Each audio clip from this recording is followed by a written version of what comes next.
Nous allons prier ensemble.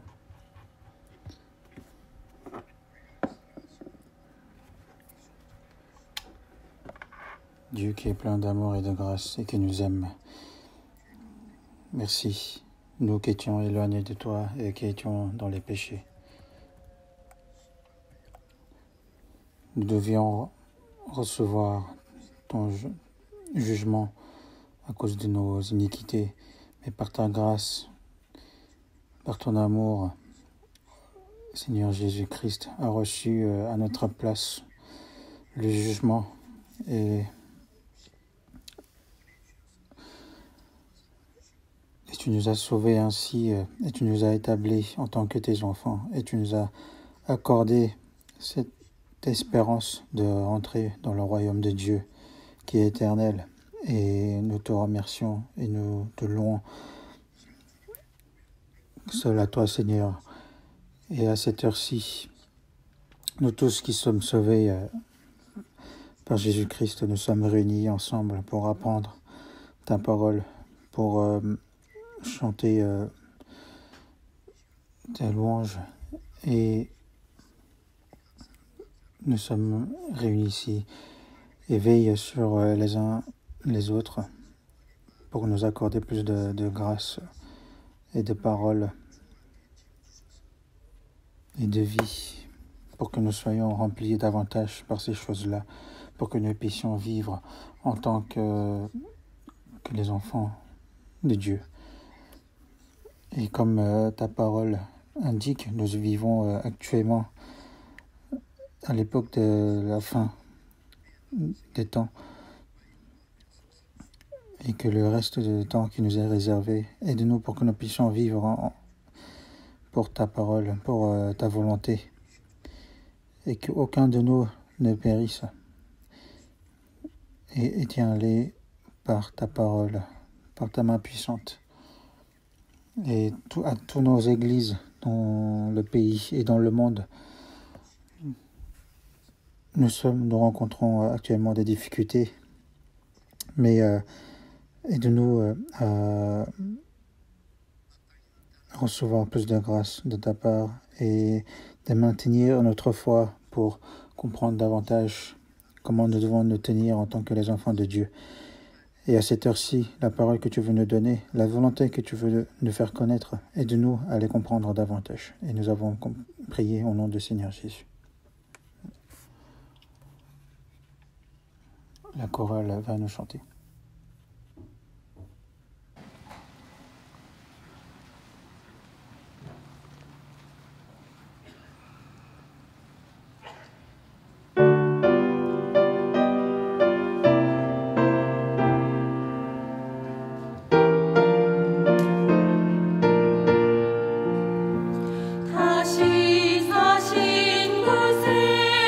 주 나 항상 섬기네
Nous allons chercher dans la Bible.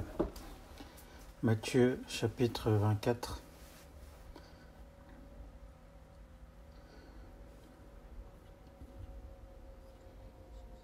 Matthieu chapitre 24.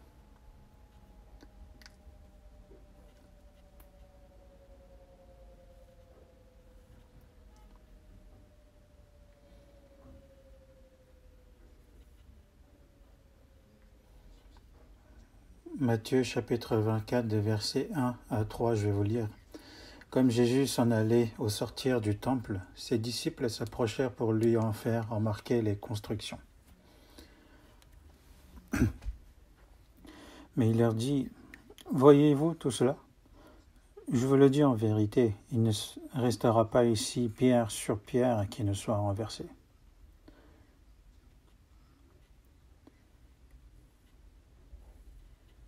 Il s'assit sur la montagne des Oliviers et les disciples vinrent en particulier lui faire cette question. « Dis-nous, quand cela arrivera-t-il et quel sera le signe de ton avènement et de la fin du monde ?»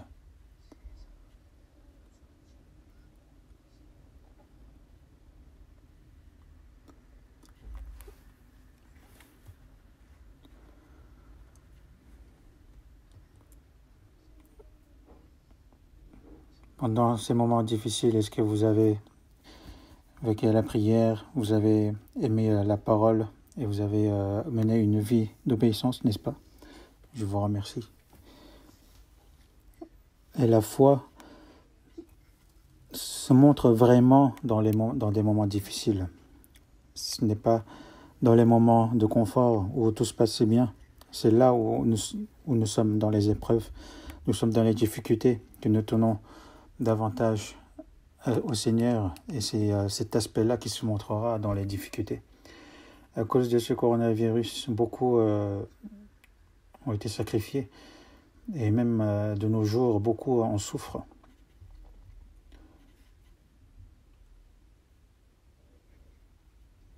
Et en Corée, ça se stabilise de plus en plus, malgré le fait que le danger est toujours présent.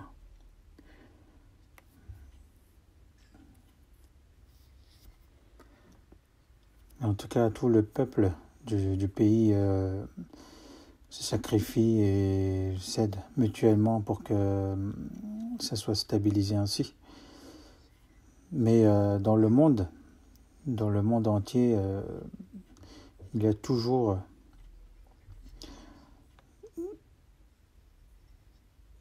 personnes qui souffrent à cause de ce coronavirus et aussi des personnes qui sont dans les difficultés financières.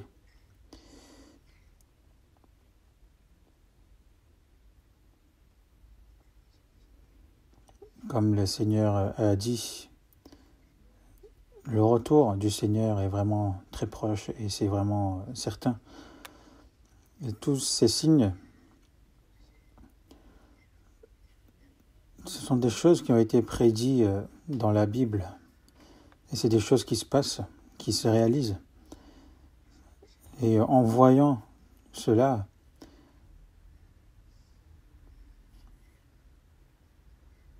pour ceux qui doutent que vraiment c'est la fin des temps, et pour ceux qui se disent ça ne sera pas de nos jours, il faut vraiment... c'est vraiment un signe qui se passe pour nous faire comprendre, pour réveiller le cœur des chrétiens. Et j'ai l'impression que c'est ainsi que tout se passe si gravement. En tout cas, tout ce qui se passe dans le monde, c'est Dieu qui dirige, c'est entre les mains de Dieu. Comme il a dit, si vous voyez toutes ces choses, sachez que je suis proche de la porte. Donc ce sont des choses que le Seigneur nous a déjà prédit. Et il nous a dit aussi dans la Bible que la fin de toute chose est proche. Soyez donc sages et sobres pour vaquer à la prière. Donc nous devons nous concentrer davantage dans la vie de foi. Donc aujourd'hui, tout ce que nous subissons actuellement, qu'est-ce que nous pouvons en tirer comme enseignement dans la Bible? Puisque dans la Bible, il y a beaucoup de prédications. Il y a beaucoup de choses qui ont été prophétisées par les prophètes dans l'Ancien Testament. En fait, les prophéties, c'est la promesse de Dieu. En tout cas, ces prophéties, on va voir à travers la Bible comment ça se prophétise justement dans notre temps. Donc le titre du sermon d'aujourd'hui, c'est de préparer à l'avènement de Jésus, c'est-à-dire d'être prêt, de se préparer en avance. Donc dans d'autres langues, donc c'est le mot préparer, de se préparer, d'être prêt, qui est utilisé.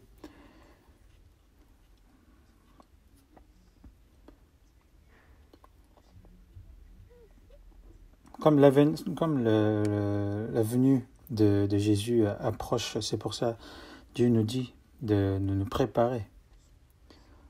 La parole que je peux vous donner aujourd'hui, je pense que je manquerai de temps pour donner tous les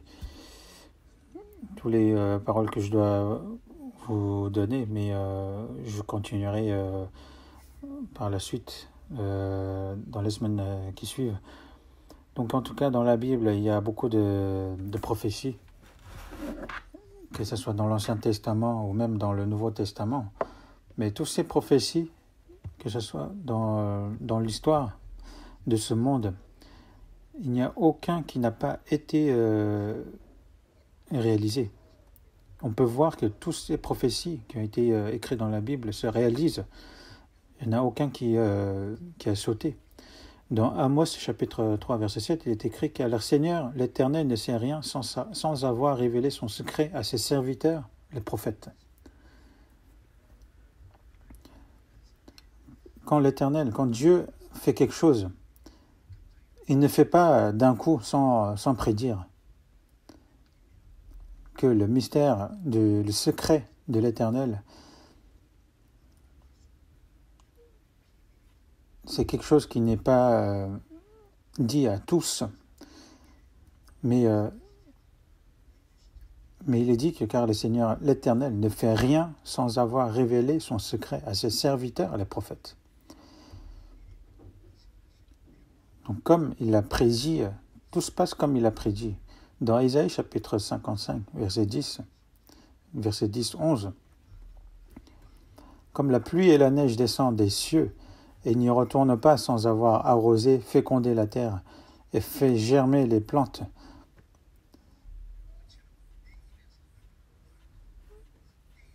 et ainsi en est-il de ma parole qui sort de ma bouche et ne retourne point à moi sans effet, sans avoir exécuté ma volonté et accompli mes desseins. La parole qui sort de la bouche ne retourne point à lui sans effet. Tout s'accomplit comme lui, il a dit, comme sa parole. Et dans Matthieu, chapitre 24, verset 35, il est écrit que le ciel et la terre passeront, mais mes paroles ne passeront point.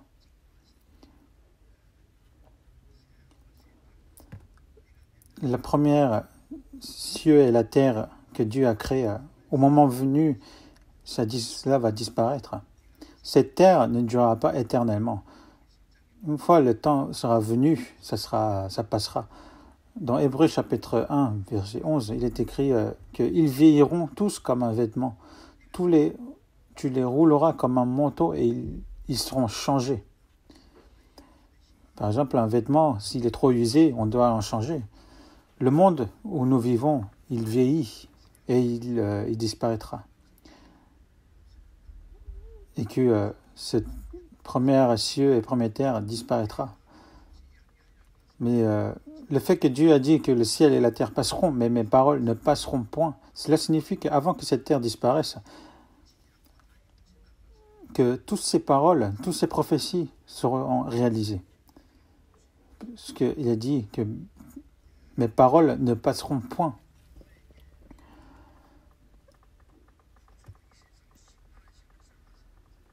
Dieu a prédit à Noé qu'il allait juger la terre par l'eau. Il est dit dans Genèse chapitre 6, « Voici, je vais les détruire avec la terre. » C'est une parole qui fait très peur. Mais à l'époque de Noé, les hommes étaient éloignés de Dieu. Ils vivaient dans l'iniquité. Ils étaient remplis d'iniquité. Parce que l'Éternel a vu que la méchanceté des hommes était grande sur la terre. C'est pour ça qu'il a dit que je vais les détruire avec la terre. Et comme il a dit par les déluges, il a jugé la terre. Et c'est quelque chose que tout le monde, ici, nous le savons. Et même sur cette terre, dans le monde entier, nous pouvons retrouver des traces qu'il y a eu une déluge. Et après avoir choisi Abraham,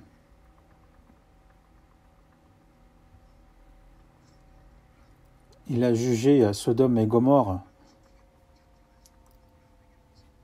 Et avant de le détruire, il avait dit à Abraham qu'il allait juger par le feu le Sodome et Gomorrhe. Et comme il a dit, ça s'est passé ainsi.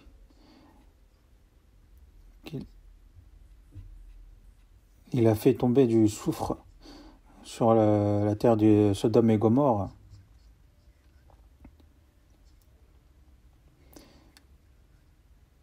Et actuellement, là où on a trouvé Sodome et Gomorrhe, c'est un endroit qui est 400 mètres en dessous même du niveau de la mer Méditerranée. Et même de nos jours, quand vous allez là-bas, vous allez trouver beaucoup de soufre. Et du coup, si vous allumez un feu là-bas, ça s'enflamme.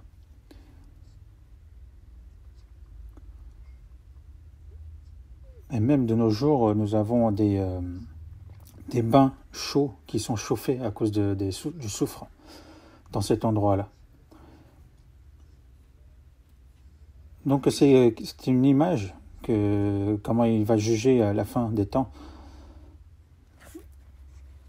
En tout cas, il a jugé par le feu Sodome et Gomorrhe par le feu. Et dans Jérémie, chapitre 29, on voit que le peuple Israël a commis une idolâtrie une idolâtrie, et Dieu a jugé, il a levé l'empire babylonien, a détruit le royaume de Juda et le royaume d'Israël. Et ils ont fait en sorte qu'ils soient déportés au Babylone. Et ils ont vécu pendant 70 ans en tant qu'esclaves. Et ça a été prédit dans Jérémie, chapitre 29, qu'ils allaient être déportés, qu'ils vont être traités comme esclaves pendant 70 ans, mais qu'ils allaient revenir les 70 ans après. Et c'est ce qu'on voit dans Jérémie, chapitre 29. Donc à l'époque, ils étaient divisés en deux royaumes après la mort de Salomon, donc le royaume de Juda et le royaume d'Israël. Et le royaume d'Israël a été détruit par la Syrie 721 ans avant Jésus-Christ. Et le royaume de Juda, c'était 586 ans avant Jésus-Christ par Babylone. Donc ils étaient tous déportés. Donc la première déportation, c'était en 606 ans avant Jésus-Christ. Et pendant 70 ans, ils ont été déportés, ils ont été faits esclaves dans l'empire babylonien. Mais 70 ans exactement après, ils sont retournés sur la terre d'Israël. Et toute parole de Dieu s'accomplit telle qu'elle.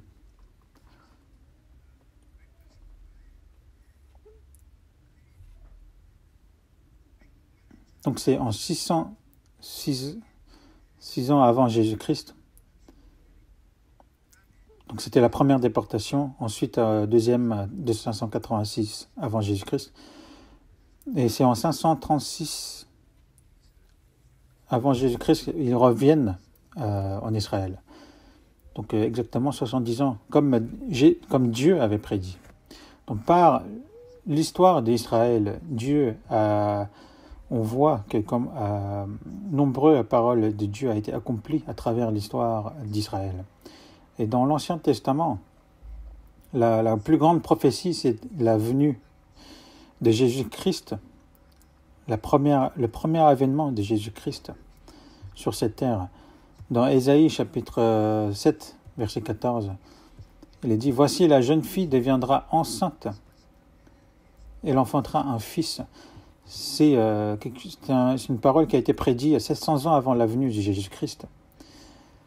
Et dans Michée, chapitre 5, « Et toi, Bethléem, Ephrata, petit entre les milliers de Juda, de toi sortira pour moi celui qui dominera sur Israël, et dont l'origine remonte aux temps anciens, aux jours de l'éternité. Celui qui existait dès l'éternité, il viendra en tant qu'homme à Bethléem. » Et c'est ce qui a été accompli. Et on voit aussi dans 1 Corinthiens chapitre 15, comme a été écrit dans l'Ancien Testament, que Christ est mort pour nos péchés selon les Écritures, qu'il a été enseveli et qu'il est ressuscité le troisième jour selon les Écritures. Selon les Écritures parle de l'Ancien Testament. Donc c'est selon les Écritures qu'il est mort pour nos péchés. C'est pas selon les Écritures qu'il est ressuscité le troisième jour. Et on voit à quel point la Bible, la parole de la Bible s'accomplit.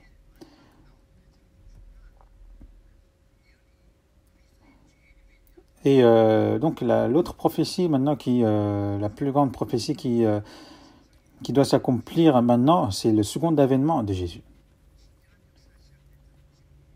Par la venue de Jésus-Christ sur cette terre, la vraie histoire de l'humanité a vraiment commencé. Beaucoup ne connaissent pas vraiment les significations des temps. Certains croient que ça fait 2020 ans que la Terre existe. Non, on parle avant Jésus-Christ, les temps avant Jésus-Christ et aussi après Jésus-Christ, qu'il est le commencement. Et on calcule à l'envers le temps avant Jésus-Christ. Parce que l'histoire avant la venue de Jésus-Christ n'est pas vraiment l'histoire. Il n'y a point de but de la vie, de l'espoir. Mais par la venue de Jésus-Christ, il a donné le sens à la vie de l'homme. Quel est le vrai espoir? Quel est le but de la vie? Et il nous a enseigné cela à travers sa venue. On voit aussi dans Somme chapitre 144, « Éternel, qu'est-ce que l'homme pour que tu le connaisses, le Fils de l'homme pour que tu prennes garde à lui? L'homme est semblable à un souffle, ses jours sont comme l'ombre qui passe. » Qu'est-ce qu'est l'homme pour que tu l'aimes tant, pour que tu donnes ton fils unique, pour qu'il meure à nos places? Et si Jésus n'était pas venu, on n'aurait point su quelle était la valeur de l'âme.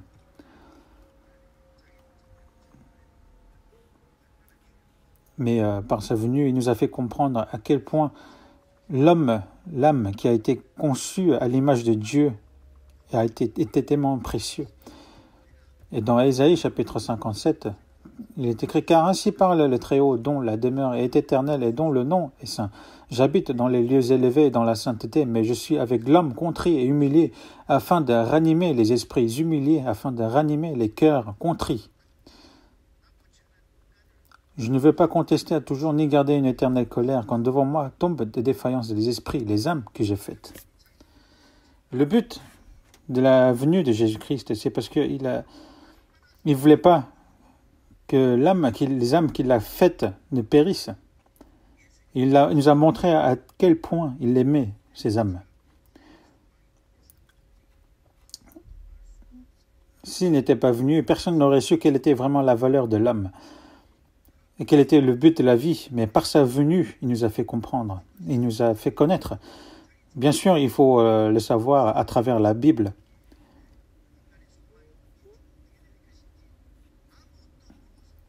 Mais les hommes, même de nos jours, vivent sans connaître quelle est la vraie valeur de l'homme, quel est le vrai but de la vie. Et il est dit, comme dans 2 Pierre, chapitre 2, de ces gens-là, comme semblables à des brutes qui s'abandonnent à leur penchant naturel et qui sont nées pour être prises et détruites.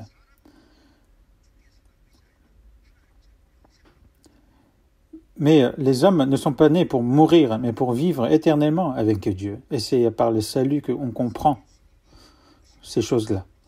Donc par la venue de Jésus-Christ, la vraie histoire de l'humanité a commencé. C'est vraiment quelque chose de très signifiant.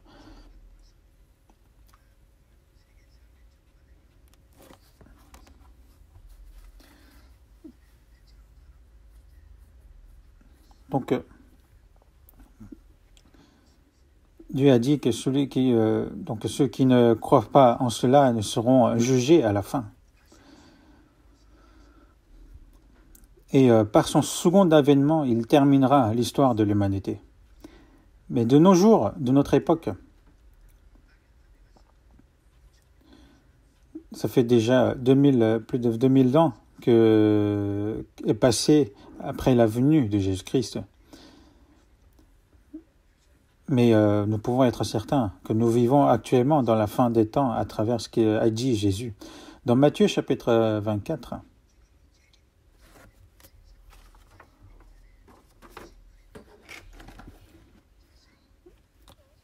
Jésus a très bien détaillé ce qui se passera vers la fin des temps.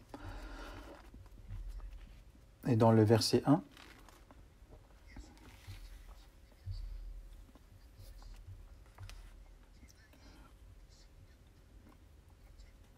comme Jésus s'en allait au sortir du temple, ses disciples s'approchèrent pour lui en faire remarquer les constructions.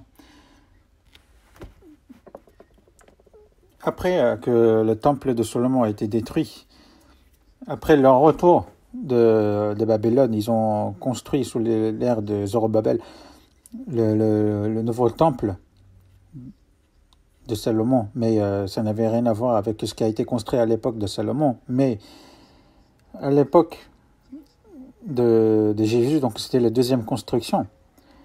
Donc c'était le roi Hérode pour avoir le cœur des de son peuple. Il a reconstruit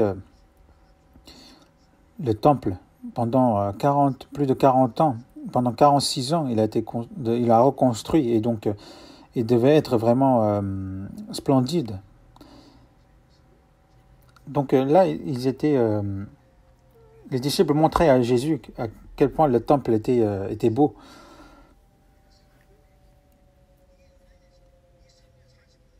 Mais Jésus a dit qu'il allait le détruire en 3 jours.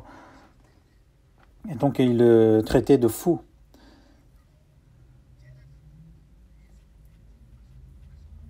Et même les disciples ne voulaient pas que Jésus dise ce genre de choses parce que personne ne comprenait. Mais il ne parlait pas du temple qu'on le voyait.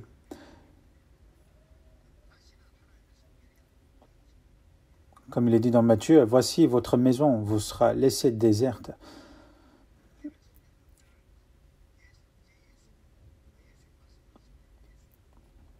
Donc c'est donc son corps qu'il parlait. Parce que Dieu n'est plus dans les temples de Salomon, mais il est en Jésus. Et c'est Jésus lui-même qui est le temple de Dieu. Et qu'ils allaient le tuer. Et que 3 jours après, il allait ressusciter. Et il est dit dans la Bible qu'après sa mort, ils ont compris ce que Jésus avait dit auparavant.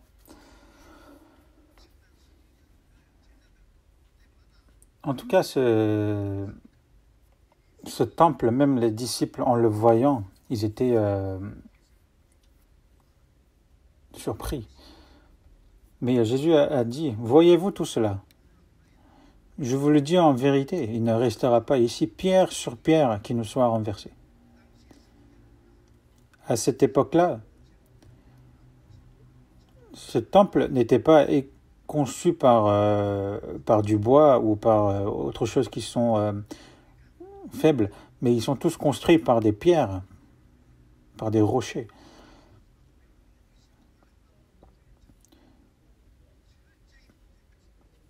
Mais Jésus prédit ici que ça sera renversé. Il y a qu'il n'allait pas rester pierre sur pierre. Cela, il ne parlait pas seulement de la destruction du temple, mais aussi la destruction d'Israël. Ensuite, donc, à l'est, il y a eu la montagne des Oliviers. Et pendant qu'ils étaient dans le mont des Oliviers, il a enseigné plusieurs choses à ses disciples. Et ensuite, donc, les disciples discutaient justement avec Jésus, avaient posé des questions qui les intriguaient. Donc, dites-le nous, quand ça sera détruit?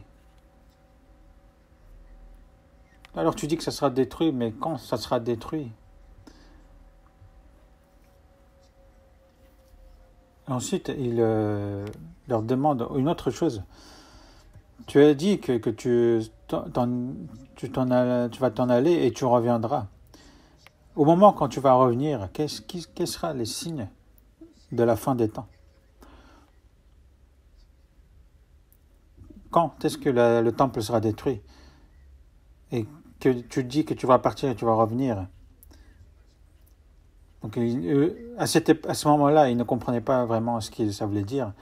Ensuite, qu'est-ce qui se passera à la fin des temps? Donc, ce sont des signes qui passent, qui se passent avant que la chose arrive. Par exemple, s'il y a un vent froid, si les feuilles deviennent mûres et ils tombent, on sait que l'hiver approche. Que quand l'automne passe, il y a l'hiver qui arrive. Ça, ce sont des signes. Il y a forcément des signes qui arriveront. À la fin des temps, et avant que tu viennes, qu'est-ce qui se passera? Si Jésus avait dit à ce moment-là, il n'y a pas de signe, ce serait fini. Mais Jésus a détaillé a dit par plusieurs versets dans le Matthieu chapitre 24.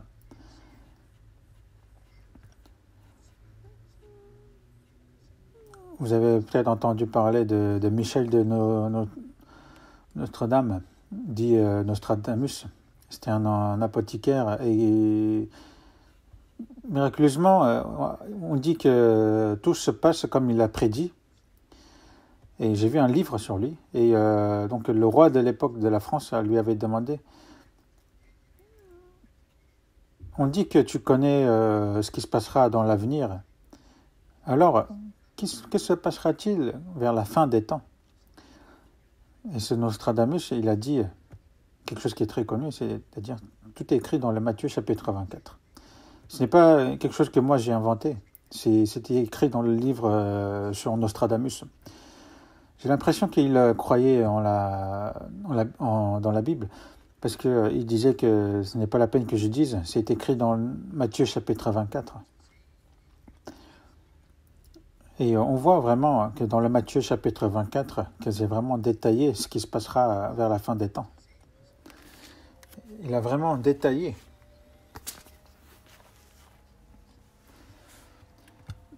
Jésus a parlé aussi de la destruction de Jérusalem. Comme nous savons, Israël, par la faute d'avoir crucifié Jésus-Christ, 70 ans plus tard, donc Jérusalem a été brûlée.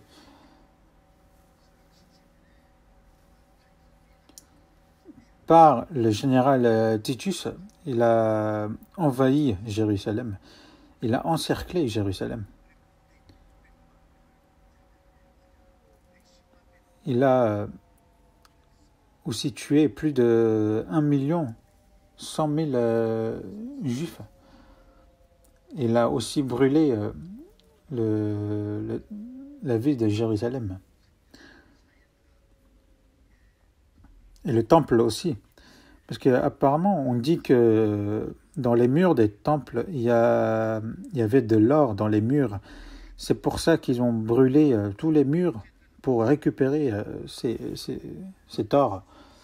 En tout cas, 70 ans après Jésus-Christ, Jérusalem a été détruit et qu'il y a eu plus de 1 million 100 000 morts. Et dans Luc chapitre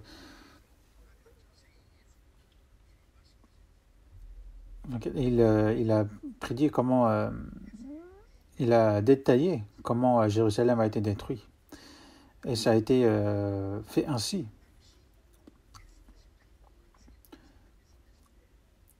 Et ces personnes qui ont crucifié Jésus-Christ, parce que Jésus avait dit que le prix de son sang, parce qu'eux-mêmes, ils ont dit que le prix de son sang revient à nous et à nos descendants.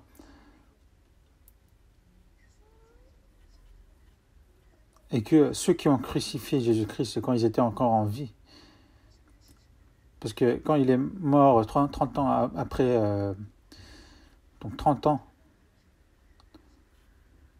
donc une trentaine d'années plus tard, le Jérusalem a été détruit seulement.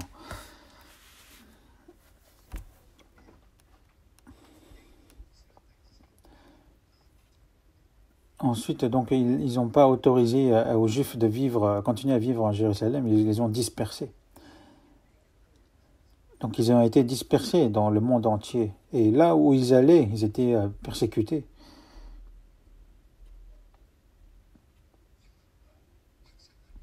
Ils étaient tués, ils étaient dans les tribulations pendant 1900 ans.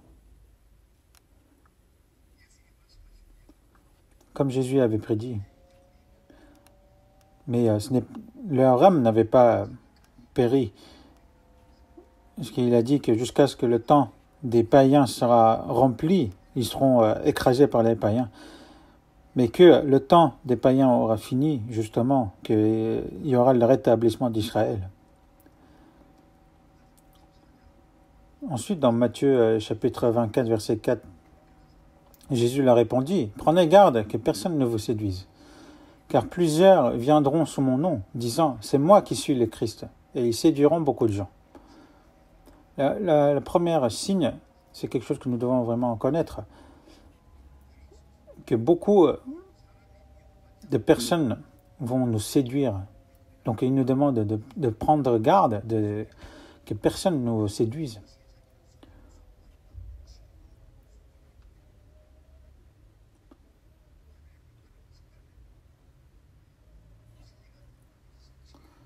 Et quelle serait justement la séduction, la plus grande séduction dans ce monde? C'est de faire croire que celui qui n'est pas Dieu est Dieu et celui qui n'est pas la vérité est la vérité.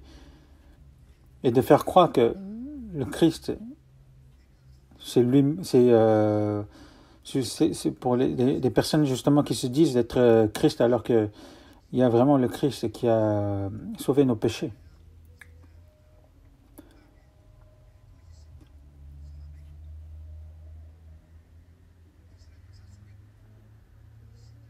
Et même dans l'histoire d'Israël, il y a eu beaucoup de faux prophètes. Et beaucoup préféraient justement la parole des faux prophètes que les vrais prophètes. À l'époque de Jésus, les religieux d'Israël étaient tous des faux prophètes, que ce soit les pharisiens ou les sacrificateurs. Ils étaient tous des faux. Et que plus la fin des temps approchera, plus il y aura des gens qui vont séduire. Et même dans le verset 11, il est écrit « Plusieurs faux prophètes s'élèveront et ils séduiront beaucoup de gens. » Et à la fin des temps, plusieurs faux prophètes s'élèveront. Même à l'époque de Jésus, il y en avait. Et même nos jours, il y en a vraiment énormément.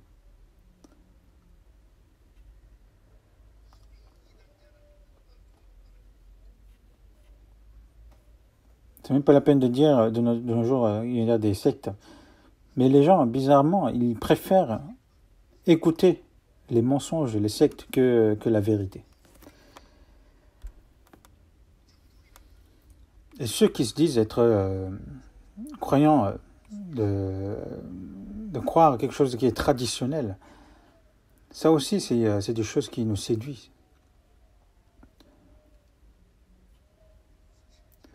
Dans 2 Corinthiens, chapitre 11, verset 4, l'apôtre Paul nous dit « Car si quelqu'un vient vous prêcher un autre Jésus que celui que nous avons prêché, ou si vous recevez un autre esprit que celui que vous avez reçu, ou un autre évangile que celui que vous avez embrassé, vous le supportez fort bien. » Même parmi les fidèles de l'église corinthienne, beaucoup préféraient recevoir d'autres enseignements, d'autres esprits et d'autres évangiles que l'apôtre Paul avait prêché. Que les hommes, même depuis l'époque d'Adam, nous avons l'habitude de recevoir le mensonge, plutôt le mensonge que la vérité. Et donc nous avons du mal à recevoir la vérité. Donc même à l'époque des apôtres, c'était ainsi. Et aussi dans 2 Corinthiens, chapitre 11, verset 13, ces hommes-là sont des faux apôtres, des ouvriers trompeurs, déguisés en apôtres de Christ.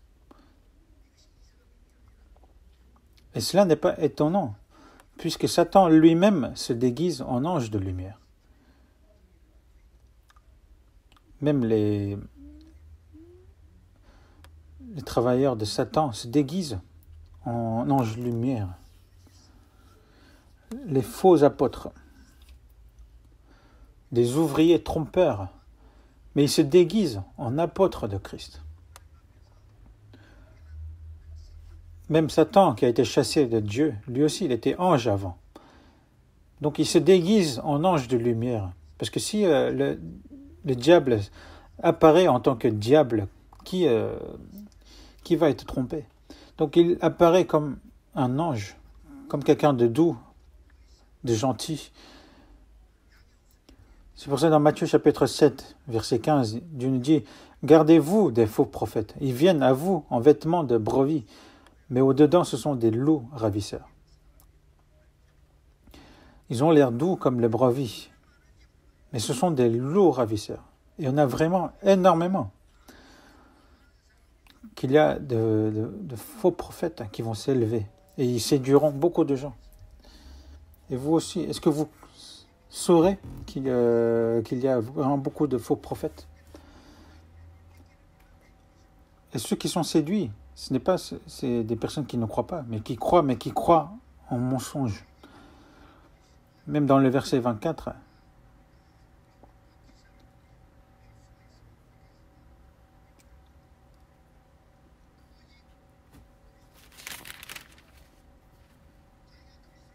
car il s'élèvera de faux Christ et de faux prophètes, et ils feront de grands prodiges et des miracles, au point de les séduire, s'ils étaient possibles, même les élus. Beaucoup se diront, je suis le Christ, je suis celui qui vient du ciel. Mais beaucoup sont morts, et il y en a encore qui sont en vie, mais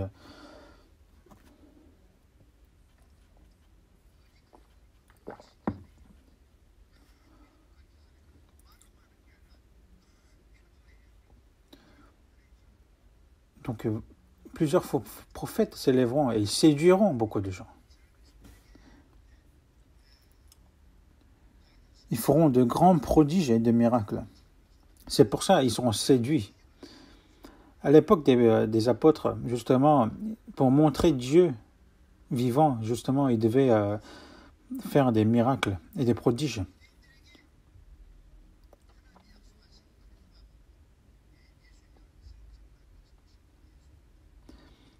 Et Jésus est celui qui est venu pour faire croire aux Juifs qu'il était le Christ.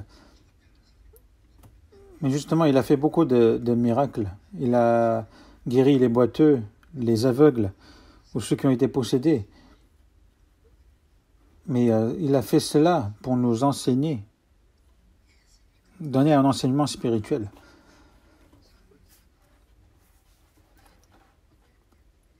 Mais Jésus a dit, il n'y a que le miracle de Jonas à montrer comme preuve de sa résurrection après les 3 jours de sa mort.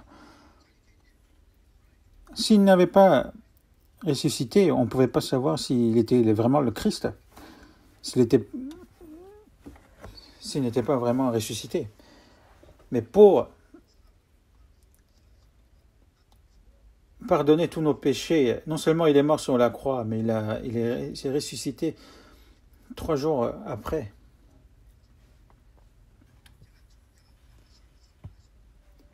Et comme il est écrit dans Actes chapitre 17, verset 31, ce dont il a donné à tous une preuve certaine en le ressuscitant des morts.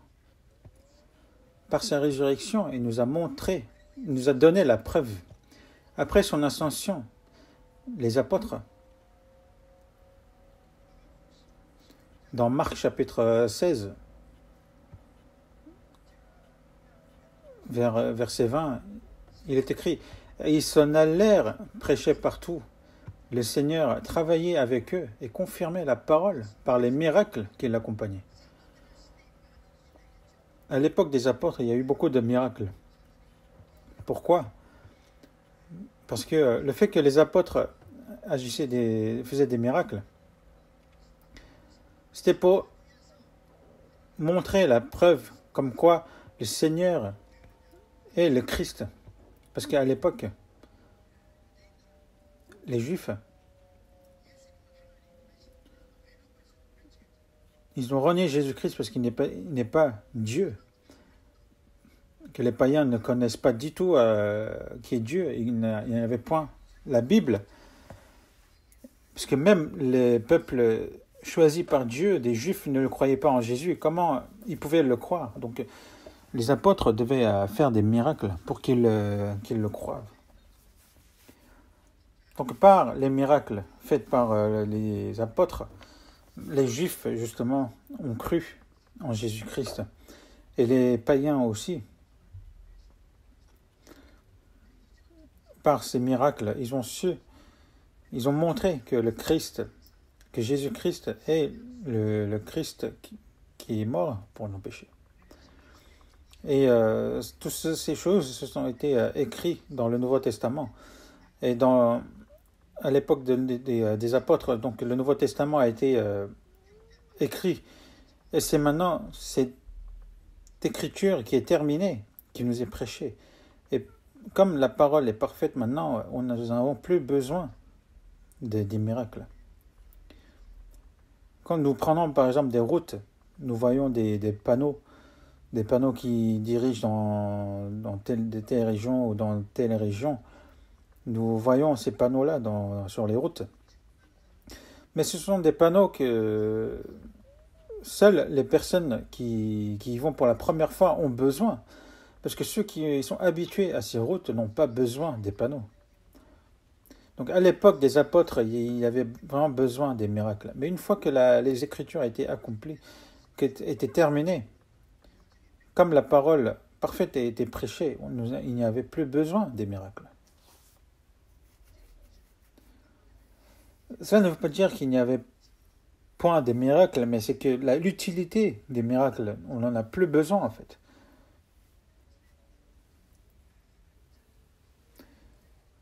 Peut-être nous aurions besoin des miracles pour ceux qui ne connaissent absolument pas qui est Dieu. Mais pour faire croire la Bible, pour faire croire que Dieu, qui est Dieu et qui est Jésus-Christ, de notre époque, nous n'avons point besoin des miracles.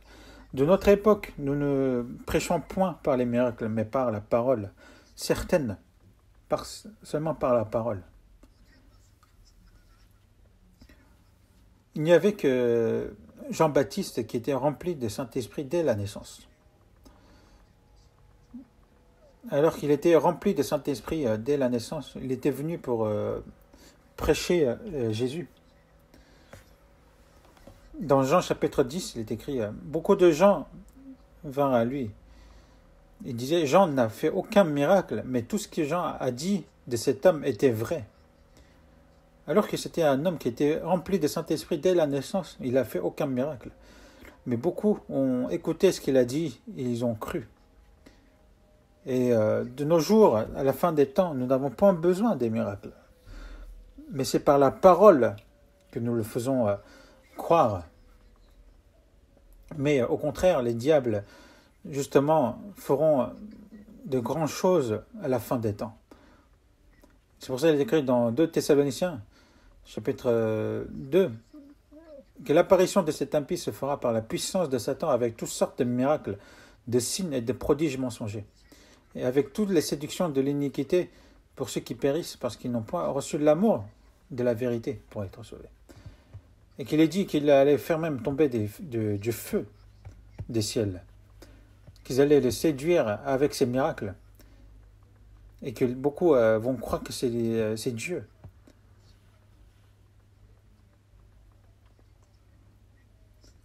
Et que Dieu allait laisser justement que le Satan qu'il allait laisser agir tel miracle.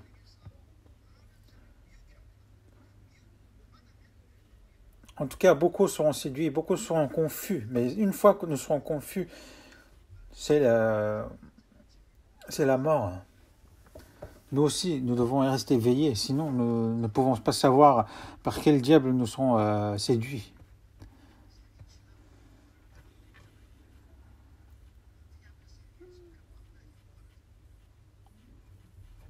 Donc même de nos jours, il y a beaucoup de personnes qui arnaquent les gens. Ils étudient beaucoup pour arnaquer. Si nous sommes arnaqués par des... mes frères, on va peut-être perdre des biens. Mais si nous sommes séduits par... si notre âme a été séduite, cela nous dirige vers l'enfer.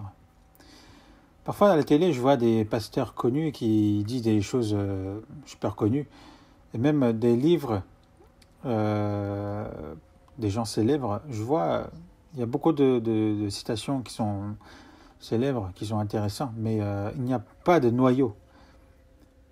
Et beaucoup de gens croient que c'est ça la vérité, ils le suivent. Dans Ésaïe chapitre 9, que les prophètes qui enseignent le mensonge, c'est la queue.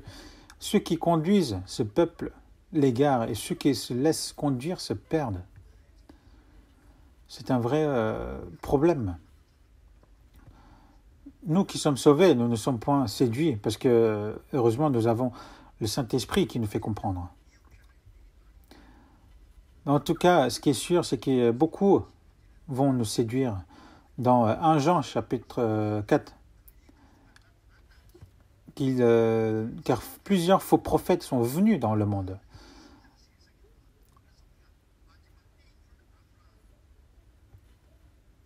Et qu'il est dit qu'il y a maintenant plusieurs antéchrists. Par là, nous connaissons que c'est la dernière heure. Il est écrit dans 1 Jean chapitre 2. Beaucoup, même de nos jours, ils disent, il vient et il se dit, je suis Superman. Comme un diable qui est tombé du ciel.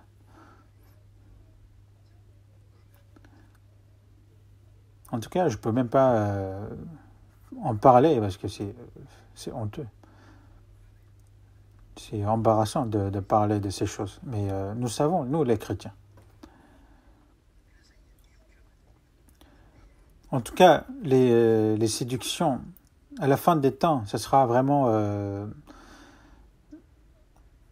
intense.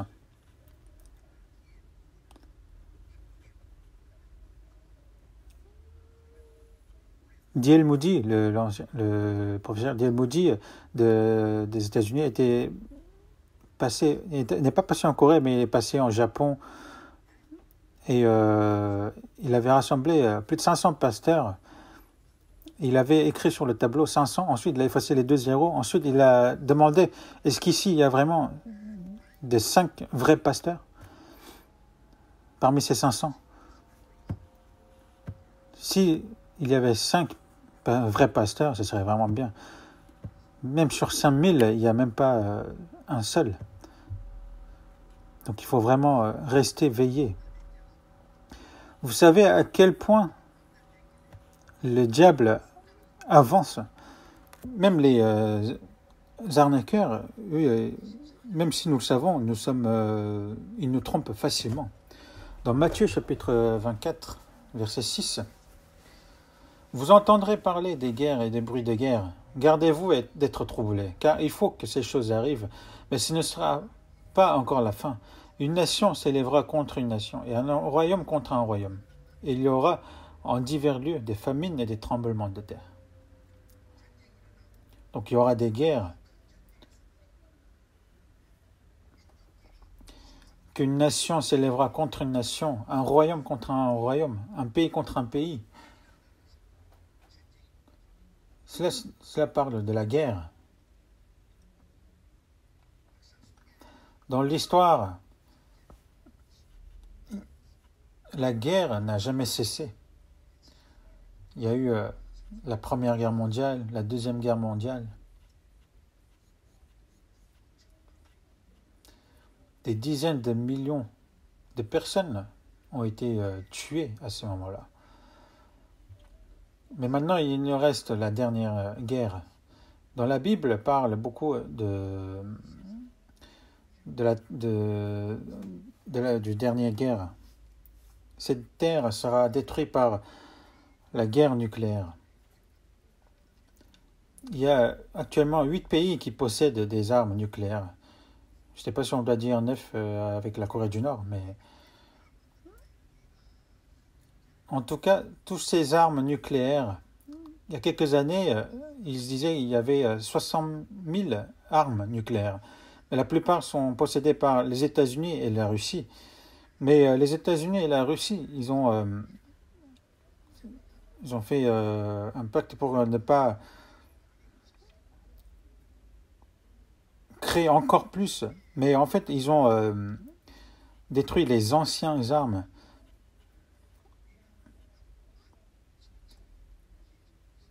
Et apparemment, actuellement, il y en a à peu près 15 000 armes nucléaires qui sont restées. Donc en fait, ils ont détruit les anciennes armes, mais ils ont construit beaucoup plus de nouvelles armes. Même la Chine. Donc chaque pays ne veut pas être reculé. Même dans Joël, il est écrit que le faible dise « Je suis fort ». De vos joyaux forgez des épées, et de vos serpes des lances.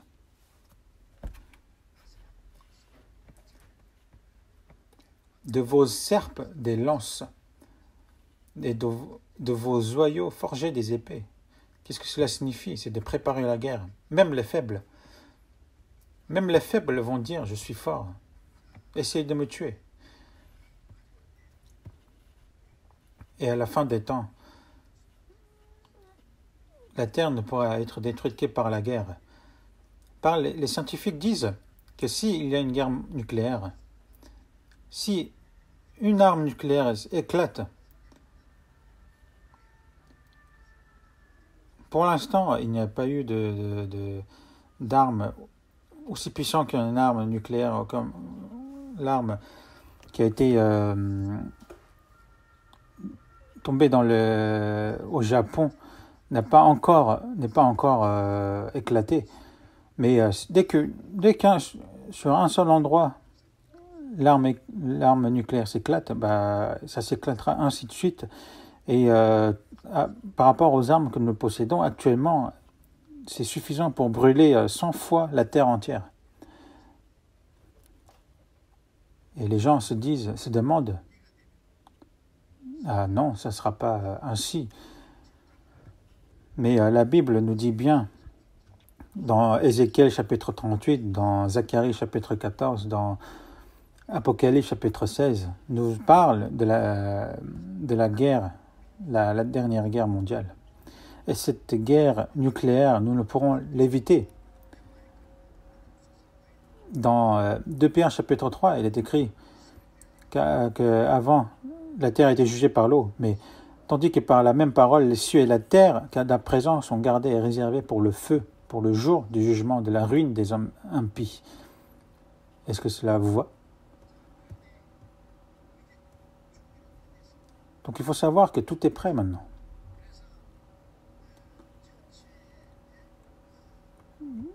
Qu'une nation s'élèvera contre une nation, un royaume contre un royaume.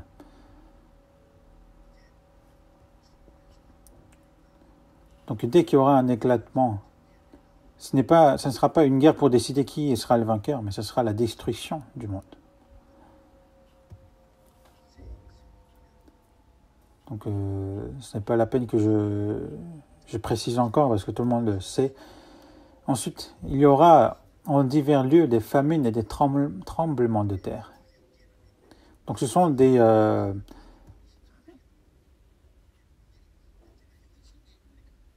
catastrophes naturelles, mais dans la traduction anglaise, il y a apparemment la peste qui est ajoutée ici.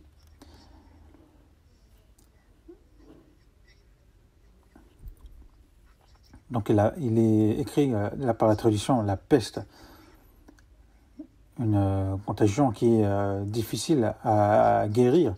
Dans Luc chapitre 21, verset 11, il y aura de grands tremblements de terre et en divers lieux des pestes et des famines. Des pestes. Et que ce sera le signe de la fin des temps. Problèmes météorologiques par le réchauffement climat,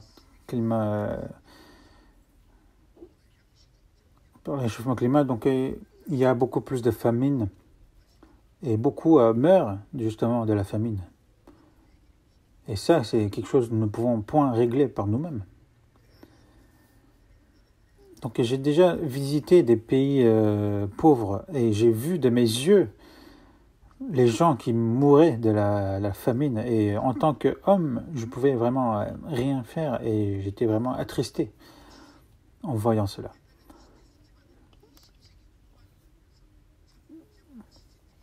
Et il y aura aussi des tremblements de terre. Depuis le dernier siècle, justement, le tremblement de terre a vraiment multiplié. Et dans Apocalypse, nous prédit le tremblement. Il y eut des éclairs, des voix, des tonnerres et un grand tremblement de terre tel qu'il n'y avait jamais eu depuis que l'homme est sur la terre un aussi grand tremblement. Et dans Ésaïe chapitre 24, la terre est déchirée, la terre se brise, la terre chancelle. Dieu agitera la terre.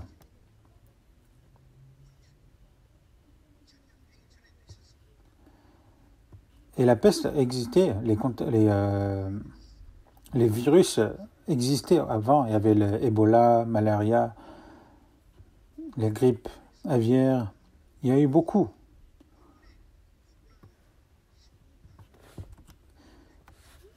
Mais actuellement, donc le Corona-19, le Covid-19, qu'on ne voit même pas à l'œil, nous n'arrivons pas à l'attraper. C'est quelque chose qui se passe actuellement dans le monde entier.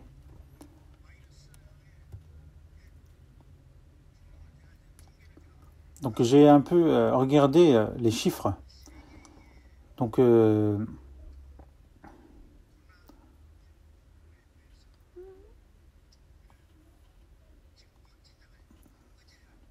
par les chiffres de hier, il y a eu dans le monde plus de 3 880 000 cas.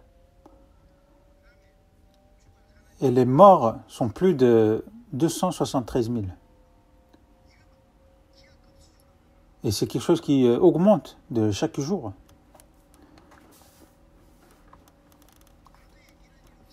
Dans le passé, il n'y a pas eu ce genre de cas, parce que là, c'est mondial. Même avec la médecine actuelle, nous ne pouvons le combattre. Ils disent que peut-être le vaccin viendra d'ici 1 an ou 2, mais le problème, c'est que dès que le vaccin sera fait, il y aura un autre virus. C'est une catastrophe naturelle. À cause de ce virus, le fait que l'homme perd sa vie, c'est un problème. Mais le plus grand problème actuellement, c'est le troublement de l'économie mondiale. Vous avez vu peut-être dans les journaux, aux États-Unis, il y a plus de... En 70 jours, en même pas 70 jours, aux États-Unis, il y a eu plus de 33 000 de personnes qui ont perdu le travail. Les avions ont arrêté de voler, les usines ont fermé.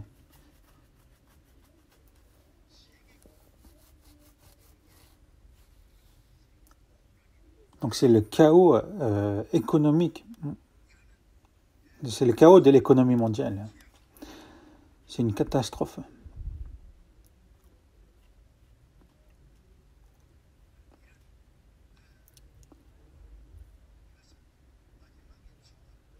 Et ce sont des signes de la fin des temps. Vous avez entendu aussi, en Afrique, il y a eu le troupeau de criquets, et une fois qu'ils passent, il n'y a plus de vers qui existent sur la terre. Qu'il y aura des tremblements de terre et de la famine. Dans le verset 12 de Matthieu chapitre 24, et parce que l'iniquité sera accrue, la charité du plus grand nombre se refroidira. Il n'y aura plus de charité. Les gens n'ont plus la charité. Ils n'ont plus le respect. Que la charité du plus grand nombre se refroidira. Les enfants trahissent les parents trahissent les enfants.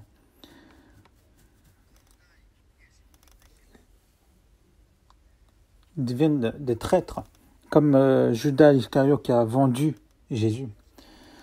Dans 2 Timothée, chapitre 3, verset 4. Sache que dans les derniers jours, il y aura des temps difficiles, car les hommes seront égoïstes, amis de l'argent, rebelles à leurs parents, cruels, traîtres, aimant le plaisir plus que Dieu, ayant l'apparence de la piété, mais reniant ce qui en fait la force. Éloigne-toi de ces hommes-là. Nous vivons actuellement dans une époque vraiment très difficile, parce que l'homme est de plus en plus égoïste.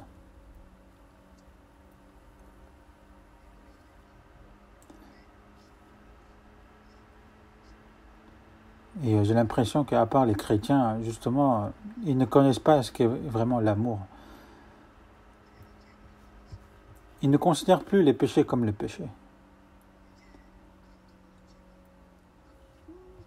Maintenant, ni l'avortement est un péché, Dans la Bible, il dit de lapider des homosexuels. Mais les homosexuels qui se paradent dans la rue, et même les maires qui financent, le maire qui finance leur parade, et ils autorisent même le mariage des homosexuels. Et c'est vraiment la fin des temps. Si une poubelle est remplie à bord, on ne peut plus rien faire, il faut le brûler. Regardez de notre époque. Sachez à quel point c'est vraiment pressant. On est vraiment juste le moment avant que le feu tombe du ciel. Dans Matthieu chapitre 24, verset 14, « Cette bonne nouvelle du royaume sera prêchée dans le monde entier pour servir de témoignage à toutes les nations. Alors viendra la fin. » Que cette bonne nouvelle du royaume sera prêchée dans le monde entier. À l'époque, quand Jésus avait prêché l'évangile, même les disciples ne le croyaient pas à ce moment-là. S'il n'y avait pas eu la résurrection de Jésus, personne ne l'aurait cru parce qu'ils étaient tous dispersés. Si Jésus qui avait ressuscité, s'il ne les avait pas rassemblés, ce ne serait pas le cas. Mais que cette bonne nouvelle du royaume sera prêchée dans le monde entier. Alors viendra la fin. Dieu donne l'occasion à tous de le croire. Donc, près de 2000 ans après la venue de Jésus-Christ, il y a eu plus en 3000 langues qui a été traduit cette Bible. Et l'évangile est vraiment propagé dans le monde. Et parmi les signes des fins du temps, on voit dans Matthieu chapitre 24, verset 32, on va voir. « Instruisez-vous par une comparaison tirée du figuier. Dès que ses branches deviennent tendres et que les feuilles poussent, vous connaissez que l'été est proche. De même, quand vous verrez toutes ces choses, sachez que le Fils de l'homme est proche, à la porte. »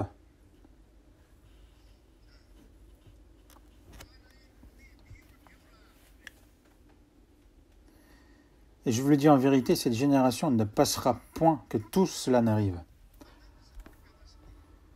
Je vous ai parlé tout à l'heure, la destruction d'Israël.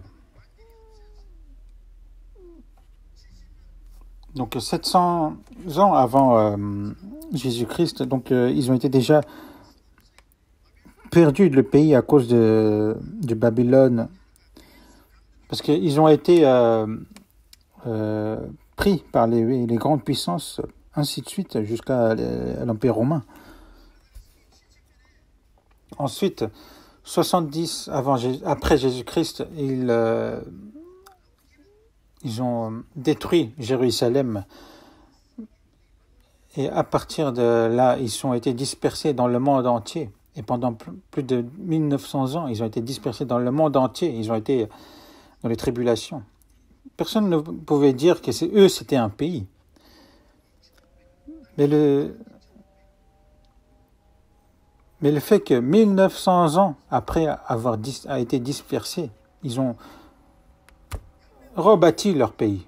Il n'y a jamais eu ce genre de cas.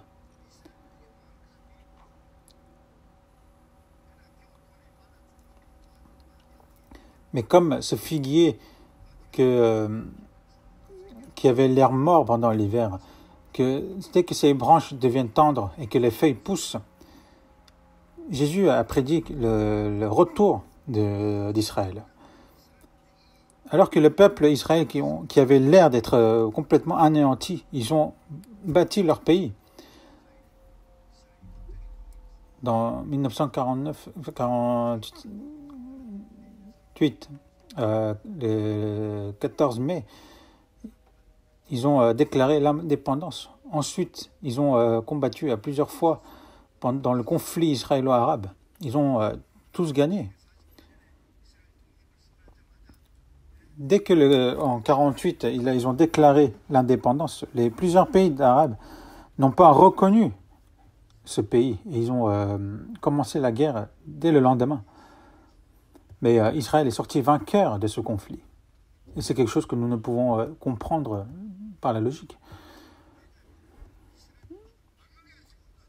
Parce que celui qui a détruit le peuple israélien, c'est Dieu. Et celui qui rassemble, c'est Dieu aussi. Donc c'est Dieu qui agit. Donc qu'est-ce qui n'est pas possible? Le rétablissement d'Israël, ils ont été anéantis parce qu'ils ont trahi Jésus-Christ. Mais c'était pour montrer que Dieu n'est pas mort, justement, pour montrer le signe, pour faire croire en cette fin des temps. Dieu a agi. En 1973, il y a eu le quatrième conflit israélo-arabe. Et Israël est vraiment sorti vainqueur, un grand vainqueur.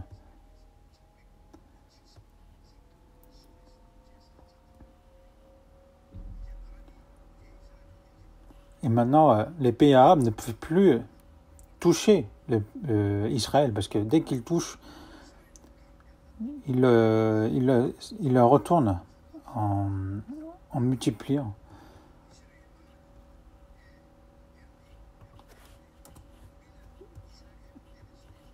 Et nous vivons actuellement à l'époque du rétablissement d'Israël.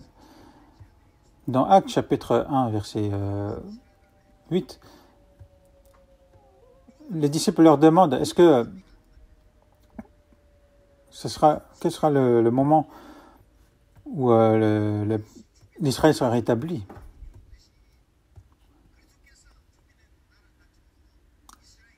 Est-ce que toi, Seigneur, qui es revenu, est-ce que tu vas rétablir Israël?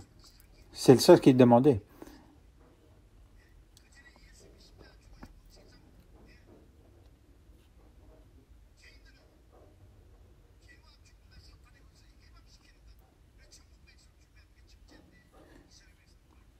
Mais le peuple israélien ne savait pas la priorité, que le fait de sauver les âmes des péchés qui était la priorité, mais ils pensaient au rétablissement d'Israël. Et du coup, ils étaient déçus de la venue de Jésus. Et ensuite, après sa résurrection, est-ce qu'ils ont demandé si c'était maintenant que Jésus allait rétablir Israël? Mais Jésus a dit que le rétablissement d'Israël, le temps, seul Dieu connaît, et ce n'est pas à vous de le connaître. Ce n'est pas la peine que vous le sachiez maintenant. Mais ce que vous avez à faire maintenant, c'est que vous recevrez une puissance, le Saint-Esprit survenant sur vous, et vous serez mes témoins à Jérusalem, dans toute la Judée, dans la Samarie, jusqu'aux extrémités de la terre. Et il a parlé justement que l'évangile sera propagé jusqu'aux extrémités de la terre. Une fois que toute la terre sera prête à aller dans le royaume de Dieu, que ceux qui seront sauvés par la parole du Christ, ils seront choisis comme le peuple de Dieu. Et ceux qui ne le croient pas seront le peuple du diable.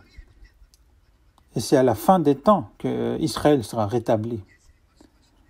Et comme Jésus a dit, maintenant, l'évangile a été propagé vraiment dans le monde entier. Et l'Israël est rétabli. Ils ont déclaré leur indépendance en 1948. En 2018, pour les 70 ans de l'indépendance, ils ont fait une cérémonie.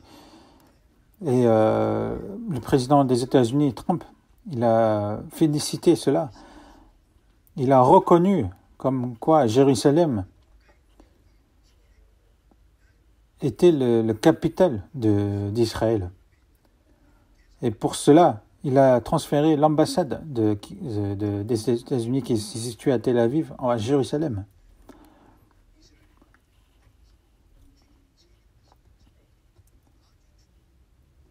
Et le rétablissement d'Israël, c'est un signe vraiment très important avant la venue de Jésus-Christ. Je vous le dis en vérité, cette génération ne passera point que tout cela n'arrive. Cette génération signifie ceux qui ont vu le rétablissement d'Israël. Et ceux qui ont vu le rétablissement, avant que cette génération se passera, que tout cela arrive. C'est quelle époque? C'est notre époque. Et il faut vraiment savoir que c'est la fin des temps. Même si aujourd'hui, ce soir même, Jésus revient, il n'y a aucune chose à reprocher à la Bible, parce que tout est accompli. Le rétablissement d'Israël signifie nous rappelle vraiment que le second avènement de Jésus rapproche. Mais aussi cela signifie que ce sera la fin du temps, qu'il y aura le jugement. Il n'y aura point le besoin de nous laisser sur cette terre. On va voir dans Ésaïe chapitre 28.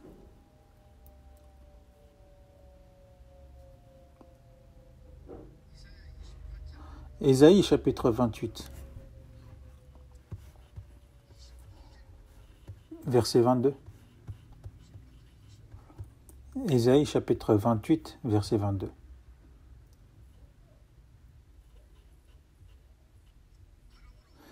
Maintenant, ne vous livrez point à la moquerie, de peur que vos liens ne soient resserrés. Car la destruction de tout le pays est résolue. Je l'ai appris du Seigneur, de l'Éternel des armées.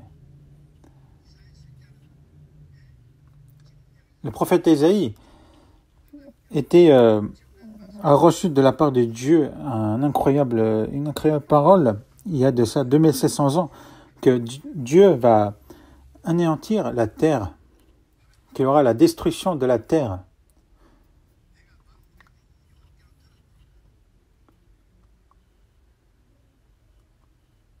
Que je l'ai appris du Seigneur, de l'Éternel des armées. Enfin, il y a des personnes, après avoir écouté le sermon, ils me remercient, ils me disent « Ah, j'ai entendu vraiment de bons sermons. »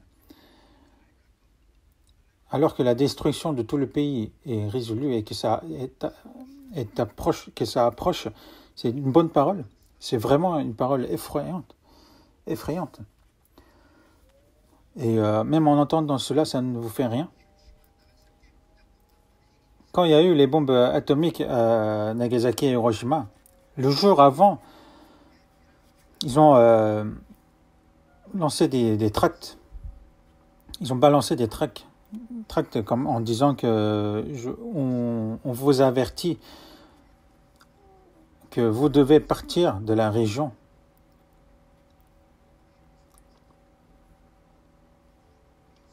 Mais certains se sont moqués de ça et ils se moquent de nous. Ou certains, ils ont enfui. Et le lendemain,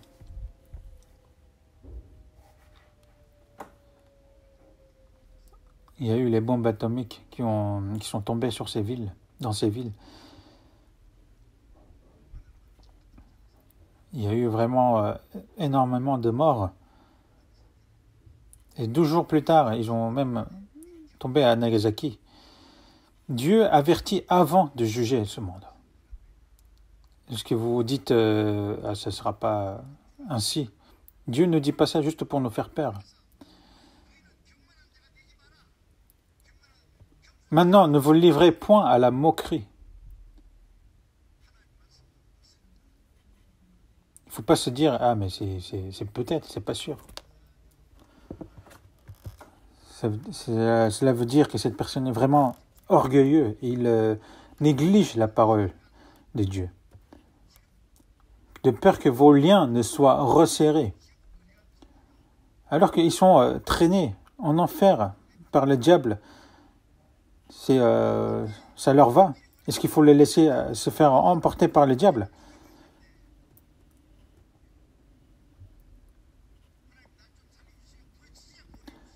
Alors qu'il faut qu'ils se disent « Sauve-moi » à Dieu, il faut qu'ils crient « À Dieu, sauve-moi » pour qu'on puisse le sauver.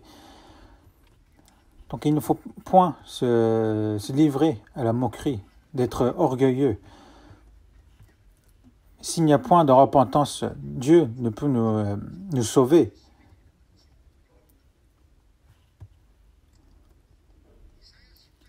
On va voir aussi dans Ésaïe chapitre 10.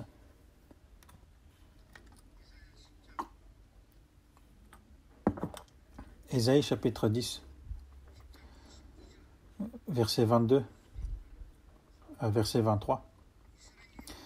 Quand ton peuple, ô Israël, serait comme le sable de la mer, un reste seulement reviendra, la destruction est résolue et fera déborder la justice. Et cette destruction qui était résolue, le Seigneur, l'Éternel des armées, l'accomplira dans tout le pays. C'est ce qui a été dit il y a de ça 2700 ans par le prophète Ésaïe.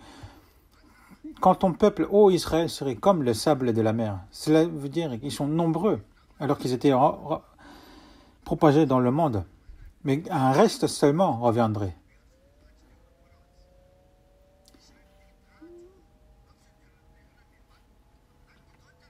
Alors qu'on avait pensé que le peuple juif était anéanti, mais Dieu a laissé et qu'ils allaient revenir.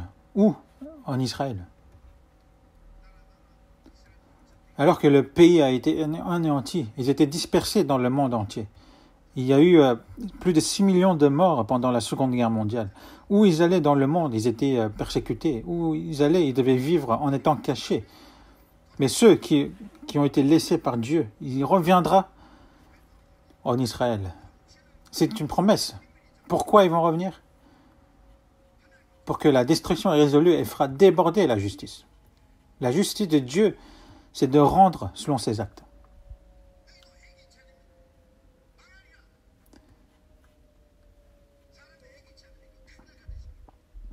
Il est dit que si celui qui ne repentit pas, il sera anéanti.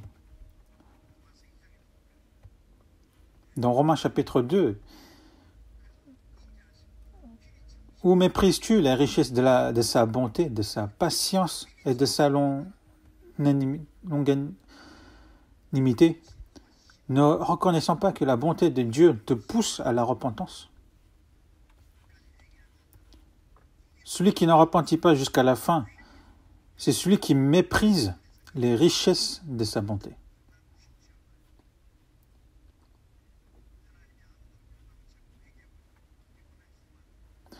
Dieu souhaite que tout le monde repentisse et revienne à lui. Mais ceux qui ne repentissent pas jusqu'à la fin, ils seront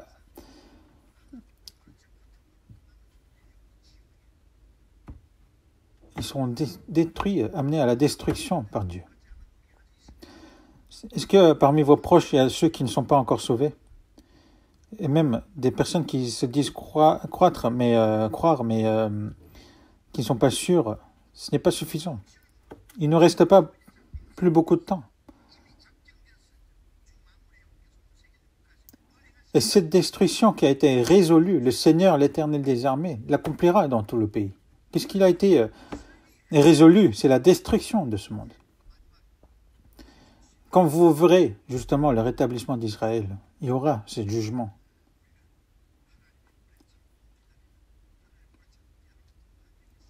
Il y aura une limite à la patience de Dieu. Et nous vivons vraiment à la limite de cette patience.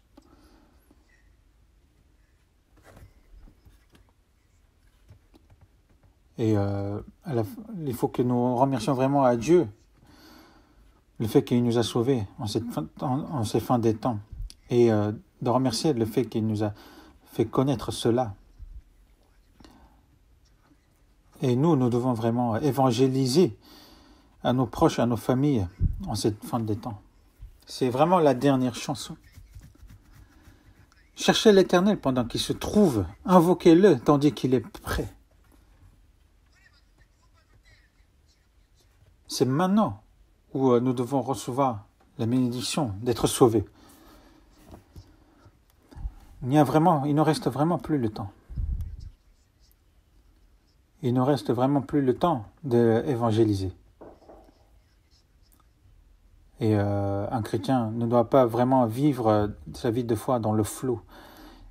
Il faut se dire c'est la fin des temps. Et dans 2 Pierre chapitre 3, il est écrit qu'elles ne doivent pas, puisque dans toutes ces choses doivent se dissoudre, qu'elles ne doivent pas être la sainteté de votre conduite et votre piété.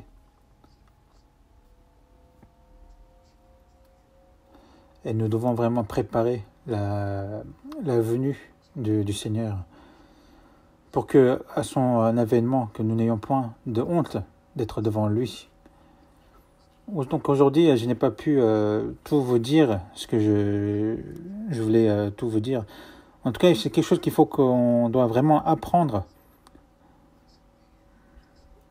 Donc on va vraiment regarder en détail dans les semaines à venir. On va prier ensemble. Seigneur, qui est plein de grâce, dans cette fin des temps que tu as définie, tu nous as sauvés et tu nous as permis de vivre pour ta volonté.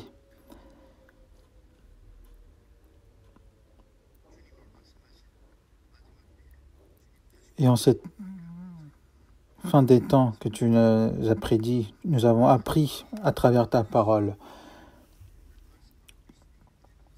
Et nous voyons vraiment ce qui a été prédit se passe dans notre temps. Et merci de nous faire comprendre cela. Et en ces fins des temps, nous souhaitons évangéliser nos proches, à ceux qui ne sont pas encore sauvés. Et aussi pour que nous n'ayons point honte quand nous serons devant toi, Seigneur. Et nous savons que cette chance, tu nous as donnée.